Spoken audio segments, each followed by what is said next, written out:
అమర్ గారు ఒక్క నిమిషం లైన్ లో ఉండండి. Bharatiya Janata party MP decay అరుణ గారు ప్రస్తుతం మనతో పాటు ఫోన్ లైన్ లో సిద్ధంగా ఉన్నారు. అరుణ గారు నమస్కారం. అరుణ గారు నమస్కారం. జీతాల కోసం సమయం కేటాయించిన ధన్యవాదాలు. సో చాలా దారుణమైన పరిస్థితి. ఎందుకంటే ఈ వార్డు మెంబర్ ఎన్నిక కోసం సూసైడ్ చేసుకోవాల్సిన పరిస్థితి ఎందుకు వచ్చింది మేడం?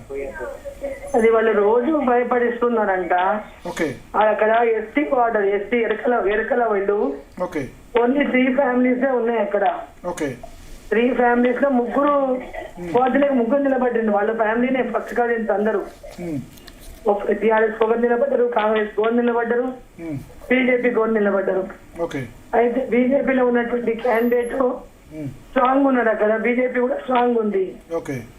అయితే మొన్న రోజు బెదిరిస్తూనే ఉన్నారంట. అయితే నిన్న రాత్రి కూడా 4 o'clock వరకు ఆయన క్యాంపెయిన్ చేసుకున్నారట ఇంటింటికి పోయి. క్యాంపెయిన్ చేసుకుని ఇంటికి వచ్చిన కొద్దిసేపటికే నేను మన రాత్రికి ఏం ఫోన్ కాల్స్ వచ్చినాయో, ఏం బెదిరించిండో, ఏమైందో తెలియదు. రోజు బెదిరించి నువ్వు గెలిస్తే కూడా నువ్వు గెలిస్తే ఎత్తుకుపోతాం, నేను తీసుకెళ్లిపోతామని చెప్పిందట వాళ్ళు. మేము ఎత్తుకపోతాం, నేను గెలిచిన ఎత్తుకుపోతామని చెప్పిండని.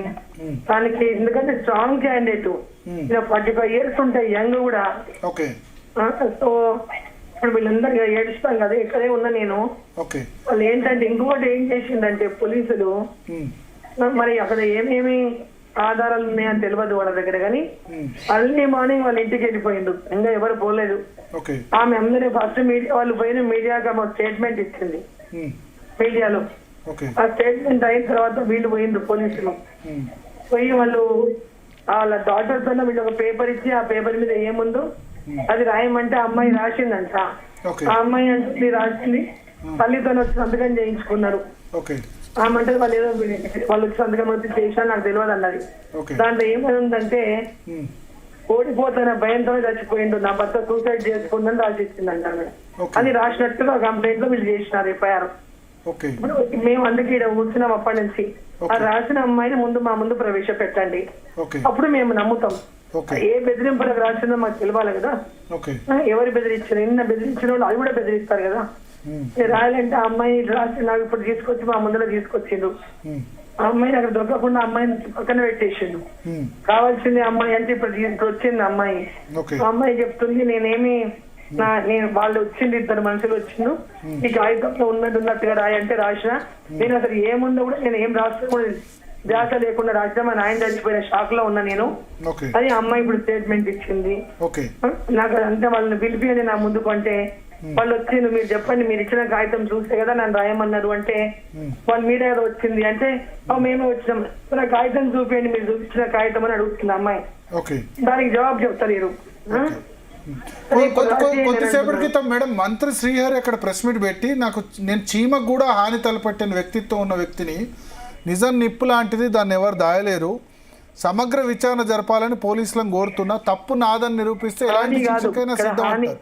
ఇక్కడ ప్రశ్న హాని చేస్తావా లాభం చేస్తావా అనేది కాదు. ఎన్నికలలో బెదిరింపులు చాలా ఎక్కువైనాయి వాళ్ళ కాంగ్రెస్ పార్టీ వాళ్ళే.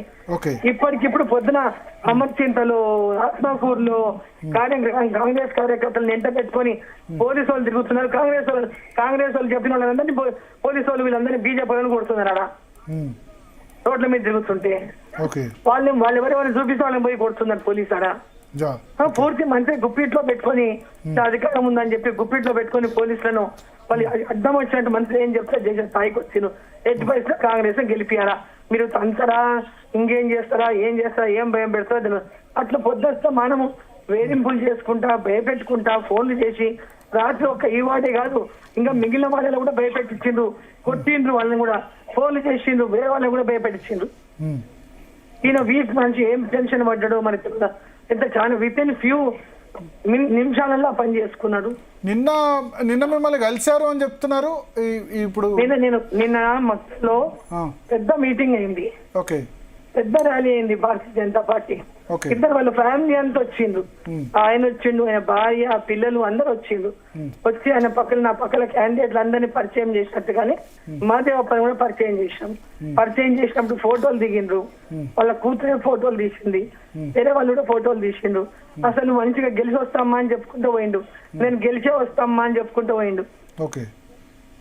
ఈరోజు మరి అంత నమ్మకంతో ఉన్న వ్యక్తి, రాత్రంతా క్యాంపెయిన్ చేసుకున్న వ్యక్తి మరి క్షణం లోపల అంటే ఏ విధంగా భయపట్టింటూ ఆ పని చేసుకుని అనేది మాకున్నటువంటి అనుమానం.